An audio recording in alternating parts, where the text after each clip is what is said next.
नमस्कार। आज हम सीखेंगे बहुपदों के लिए विभाजन एल्गोरिथम का प्रयोग कैसे किया जाता है।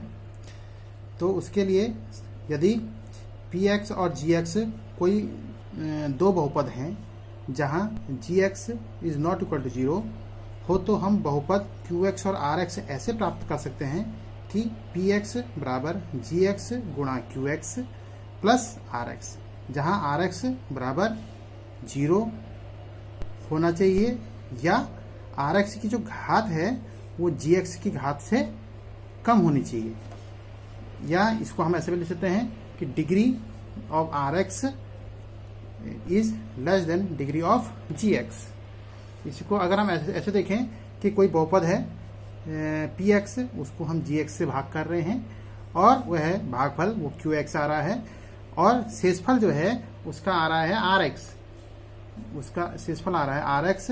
तो हम उसको इस प्रकार से लिखेंगे भाज्य बराबर भाजक गुणा भागफल प्लस शेषफल, यानी ये भाज्य है, भाज्य यह है भाजक gx और भागफल को इसको इससे गुणा करेंगे और उसमें अगर इस शेषफल को हम जोड़ देते हैं तो वो हमारा भाज्य आ जाता है। तो ये बहुपदों के लिए विभाजन एल्गोरिथम है। इसको ज्ञात करने के लिए हमारे पास दो विधियां हैं, एक तो है भाग विधि और दूसरी विधि है कोफिशिएंट या गुणांकों की तुलना करके। तो हम आज इन दोनों ही विधियों का अध्ययन करेंगे। तो प्रश्नावली 2.3 में एक प्रश्न इस प्रकार से आता है, वो होता है आपका कि विभाजन एल्गोरिथम का प्रयोग करके निम्न में px को gx से भाग देने पर भागफल तथा शेषफल ज्ञात कीजिए। जहां px ये पहला प्रश्न है प्रश्नावली 203 का, यह है px बराबर x की घात 3 minus 3x square plus 5x minus 3 और gx है आपका gx है x स्क्वायर माइनस 2। अब इसको कैसे हम भाग विधि से कैसे करेंगे इसको देखेंगे। हमें सबसे पहले ये देखना है कि जो भाज्य है उसकी जो बहुपद के घात होने चाहिए वो घटते हुए क्रम में होने चाहिए। जैसे यहाँ 3 घात है, फिर 2 घात है, फिर 1 घात है और यहाँ पर अचर पद है।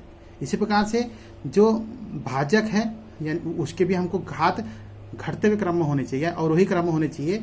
यहाँ x की घात 2 है और अचर पद है। अब इसको हम भाग कर रहे हैं, यानी gx x स्क्वायर माइनस 2 इसका भाग कर रहे हैं x की घात 3 minus 3x square plus 5x minus 3 में भाग आकर के जो आएगा उसको यहाँ पर लिखेंगे। और अब देखेंगे इसको ध्यान करने से, तो इसके लिए हम यहाँ पर साइड में रफ इधर पे, तो इसको हम ऐसे ले सकते हैं जैसे। अब यहाँ पर देखना है यहाँ घात कितनी है, घात और गुणांकों को मिलाते हुए चलेंगे।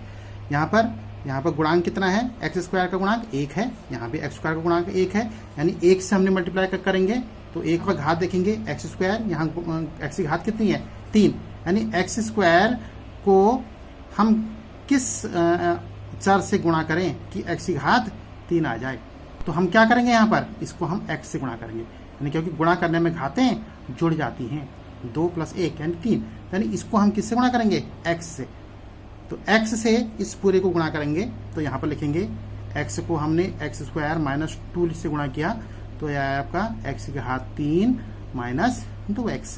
अब इसको लिखेंगे x की घात 3 यहाँ पर है। अब यहाँ पर ध्यान रखने वाली बात है क्योंकि x स्क्वायर का पद इसमें है नहीं, तो क्या है यहाँ पर 2x है, तो 2x के नीचे 2x लिखेंगे, यानी सजाती पदों को साथ में लिखेंगे 2x इस प्रकार से। अब फिर घटाएंगे क्योंकि भाग में दूसरा पद होता है घटाने का, तो ये ऋण करेंगे और ऋण वाला क्या हो जाएगा धन। तो ये x एक धन का है एक ऋण का है, ये कट जाएगा। अब 5 है ये धन 2 है तो हो जाएगा आपका धन 2 7x। अब ये ऋण 3x स्क्वायर है, इसको पहले लिखेंगे, फिर वही काम करेंगे कि घातों को घटते हुए क्रम में रखना है, या x स्क्वायर है फिर x है। इसी प्रकार से अब देखेंगे यहाँ पर गुणांक मिलाएंगे, यहाँ पर एक्स स्क्वायर का गुणांक 1 है लेकिन यहाँ पर एक्स स्क्वायर का गुणांक कितना है ऋण 3, तो किससे गुणा करेंगे -3 से, -3 से। अब 3 से गुणा कर रहे हैं और यहाँ पर एक्स स्क्वायर है और यहाँ पर क्या है एक्स स्क्वायर। इसका मतलब हमको किसी भी चर से गुणा करने की जरूरत नहीं है, केवल हम ऋण 3 से गुणा करेंगे। तो ऋण 3 का गुणा हमने किया एक्स स्क्वायर माइनस 2 में, ऋण 3 का गुणा एक्स स्क्वायर में किया तो कितना आया ऋण 3 एक्स स्क्वायर, और ऋण गुणा ऋण धन 3 दूनी 6, यानी ऋण 3 एक्स स्क्वायर प्लस 6। इसके नीचे नहीं लिखेंगे, इस 6 को अलग से लिखेंगे आप ऐसे। तो ये लिखेंगे आपका, तो घटाएंगे तो ऋण धन और धन वाला ऋण, ये कट जाएगा आपका, ये आ जाएगा आपका 7x ऋण 6 और ये ऋण 3, ऊपर वाला ऋण 3 इसको उतार सकते हैं, तो हो जाएगा आपका 7x ऋण 9। तो यहाँ पर जो हमारा आया भागफल, भाग देने पर भागफल आया आपका x माइनस 3, इस फल आया आपका 7x माइनस 9। तो ये तो है भाग विधि, ये है भाग विधि। अब हम इसी भागफल और शेषफल ज्ञात करने के लिए हम क्या करेंगे, हम गुणांकों की तुलना करके भी इस प्रश्न को बना सकते हैं। उसके लिए ये px है, x की घात 3 minus 3x square plus 5x और माइनस 3, और gx था आपका x स्क्वायर माइनस 2। तो सबसे पहले हमने क्या करना है, भाजक लेना है। भाजक जो होगा वो ये है और भाज्य है ये। अब हमको निकालना है भागफल। तो भागफल की जो घात आएगी, भागफल की घात आएगी इस भाज्य से कम आएगी, यानी भाज्य से कम। और कितनी कम आएगी ये देखेंगे, क्योंकि भाज्य की घात कितनी है 3 और भाजक की घात कितनी है 2। इसका मतलब जो भागफल की घात आएगी वो आएगी 1, और शेषफल की घात आएगी, शेषफल आएगा उसे बोलेंगे हम rx, उसकी घात या वो तो 0 होगा, या उसकी घात आएगी rx की घात लेस देन gx माने भाजक की घात। तो यानी rx की घात कितनी आएगी, rx की घात जो होगी लेस देन gx की घात कितनी है 2, घात कितनी है 2। अब हम यहां पर मान लेंगे, माना भागफल जो है वो एक घात का बहुपद होगा। कितने घात का बहुपद होगा, एक घात का। एक घात का बहुपद हम ऐसे भी लिख सकते हैं ax प्लस b, और शेषफल जो होगा वो होगा आपका, वो भी rx से, यानी शेषफल जो rx से है वो भाजक की घात से कम, यानी 2 से कम, यानी वो भी एक घात का होगा, cx प्लस d, एक घात का बहुपद। यानी भाजक भी हमने एक घात का बहुपद ले लिया और शेषफल भी हमने एक घात का बहुपद ले लिया। अब हम यहां पर लिखेंगे भाज्य बराबर होता है भाजक गुणा भागफल प्लस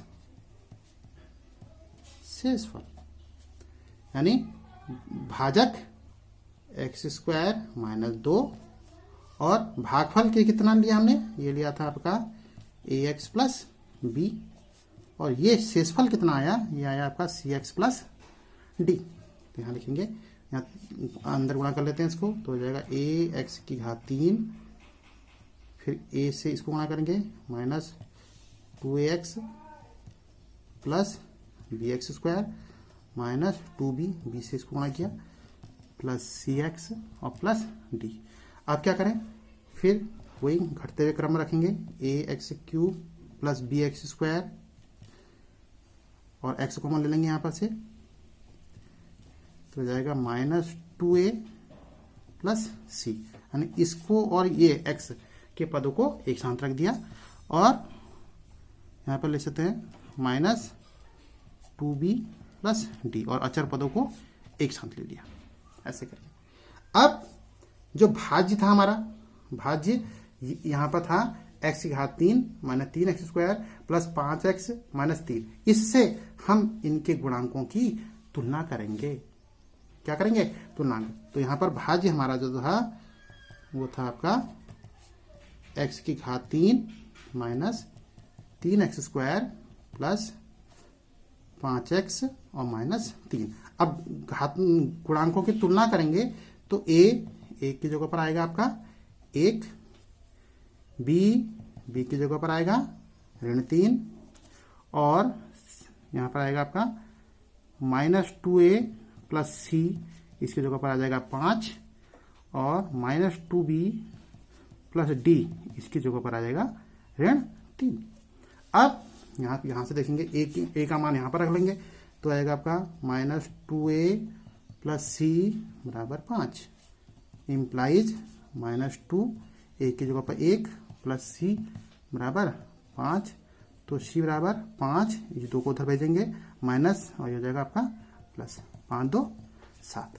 उसी प्रकार से यहाँ पर देखेंगे -2b प्लस d बराबर -3 है। अब b की वैल्यू कितनी है यहाँ पर? -3, यहाँ पर रख लेंगे -2 -3 प्लस d बराबर -3। तो हो जाएगा d माने plus 6 plus d equal to -3 implies d बराबर -3 -6 यानी -9। अब हम क्या करेंगे? इन मानों को यहाँ पर रख देंगे। तो यहाँ पर हमारा भागफल हमने लिया था भागफल ax प्लस बी और शेषफल लिया था cx प्लस डी। यहाँ पर हम a b c d के मान यहाँ से रख सकते हैं। तो आएगा आपका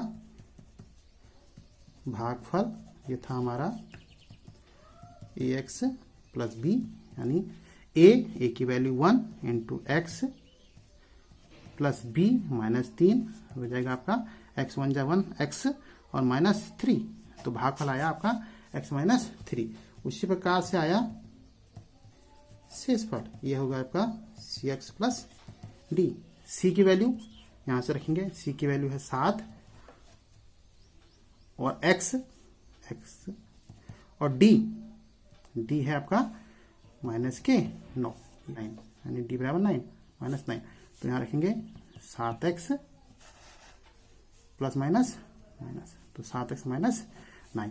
तो इस प्रकार से हमने देखा कि भागफल यानी ये भागफल और शेषफल को हम गुणांकों की तुलना करके भी ज्ञात कर सकते हैं। धन्यवाद।